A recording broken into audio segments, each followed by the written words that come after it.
अस्सलामुअलैकुम वरहमतुल्लाहि ताला वबरकातुहू। उम्मीद होगी कि आप तमामी हज़रात खैर वाफ़ियत के साथ हूँ। मैं आपका भाई डॉक्टर मोहम्मद वसीम एक अच्छी वीडियो के साथ फिर से आपकी बारगाह में हाज़िर हुआ हूँ। और आज मैं इस वीडियो में आपको बताने वाला हूँ कि क़ज़ाए उम्री यानी उम्र की हमारी पिछली जो नमाज़ें क़ज़ा हुई हैं उसको हम किस तरह से बेहतरीन तरह से कैसे पूरी कर सकते हैं, उसका बेहतरीन तरीका पढ़ने का क्या है, और वो नमाज यानी क़ज़ाए उम्री की जो नमाज़ें हैं वो किस किस वक्त में नहीं पढ़नी चाहिए।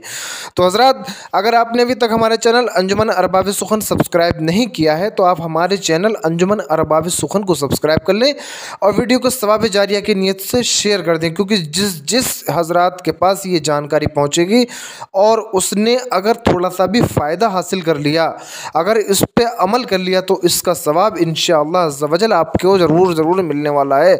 और आपको मालूम होना चाहिए कि बरोज़ क़यामत जब आप एक एक नेकी के लिए इंसान तरसेगा, जब एक एक नेकी के लिए इंसान तरसेगा, तो ये वही छोटी छोटी नेकियां हैं जो आपने कमाई होंगी, तो वो बरोज़ महशर आपकी बख्शिश का बाइस बनेंगी और आपको जन्नतुल फिरदौस में लेकर जाएंगी। तो मैं गुजारिश कर रहा हूँ कि अगर अभी तक आपने वीडियो को भी शेयर नहीं किया है तो सवाब जारिया की नीयत से शेयर कर दें।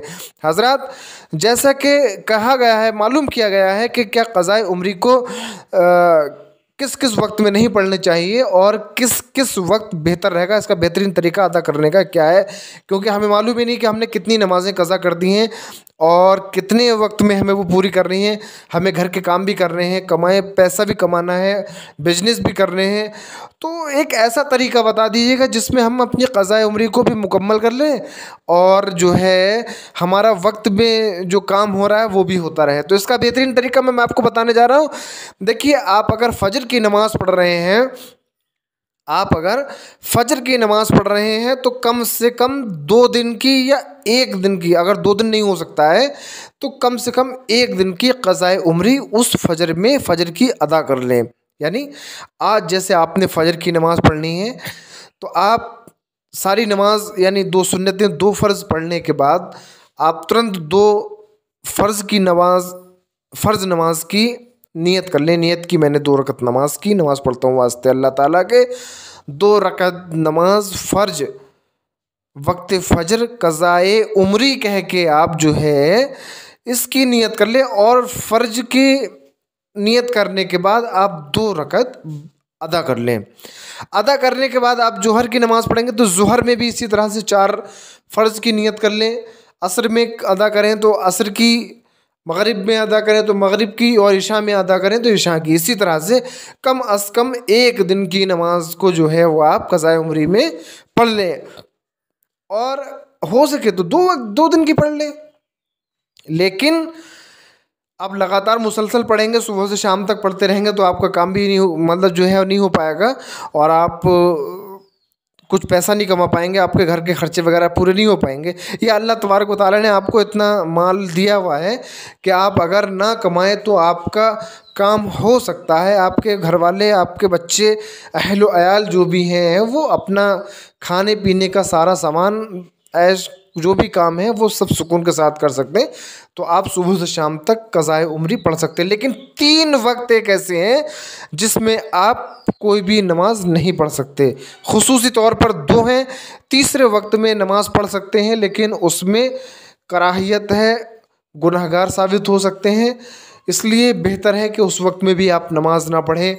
वो वक्त जो है वो 5 वक्त की नमाज़ पढ़ने वाले शख्स के लिए बेहतर है, अगर वो कोई काम में लगा। देखिए, अब मकरूह जिसको हम कहते हैं मकरूह वक्त, तो ये 2 वक्त जो है बहुत ज़्यादा मकरूह है, इसमें नमाज होती ही नहीं और पढ़ना भी नहीं चाहिए।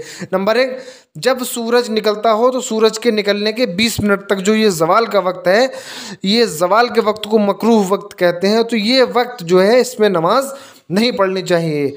और एक जो दोपहर में 11 बजे से लेके 12:30 बजकर, ये वक्त के औकात का वक्त है, मतलब औकात के हिसाब से कि कहीं कितने वक्त में रहता है, कहीं कितने वक्त में रहता है, ये मैं आपको बताने जा रहा हूँ। कहीं ऐसा नहीं कि कहीं पे 11 बजे से, कहीं 10:30 बजे से, जैसे जैसे जहाँ जहाँ सूरज आगे पीछे निकलता है, ये वहाँ के लिए है।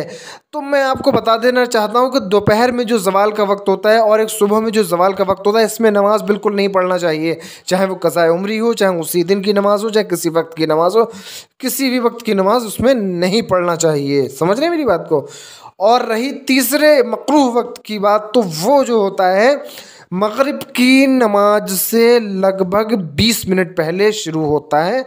और उस वक्त में उन लोगों को नमाज़ पढ़ने की छूट है जो 5 वक्त की नमाज़ पढ़ने वाले हैं और किसी वजह से, बहुत ज़रूरी काम की वजह से वो नमाज़ नहीं पढ़ पाए और उन्होंने देखा है कि 20 मिनट रह गए, तो वो नमाज़ पढ़ सकते हैं। लेकिन ये नहीं कि आप काम में लगे हुए हैं, खाली गप्पे शप्पे मार रहे हैं और उन्होंने कहा 20 मिनट रह गए, अब मैं असर की कज़ा कर वो असर की नमाज़ पढ़ लूँ।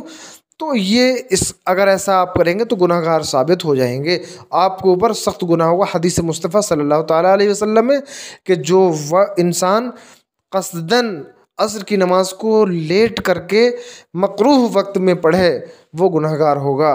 तो हुज़ूर सल्लल्लाहु ताज़दार मदीना सल्लल्लाहु ताला अलैहि वसल्लम का ये फरमान आलिशान है।